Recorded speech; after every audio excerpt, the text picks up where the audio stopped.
بسم اللہ الرحمن الرحیم۔ اصحاب رسول صلی اللہ علیہ وآلہ وسلم سے یہ بات منقول ہے کہ ہمیں رسول اللہ صلی اللہ علیہ وآلہ وسلم ایک دعا سکھاتے تھے کہ اگر نیند اچاٹ ہو جانے کے مرض کو دور کرنے کے لیے یہ ہم سوتے وقت پڑھا کریں: بسم اللہ اعوذ بکلمات اللہ التامات من غضبہ وعقابہ ومن شر عبادہ ومن ہمزات الشیاطین وان یحضرون۔ حضرت ابن عمر رضی اللہ عنہ کا دستور تھا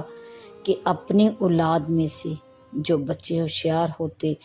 ان کو یہ دعا سکھا دیا کرتے تھے، اور جو چھوٹے بچے ناسمجھ ہوتے،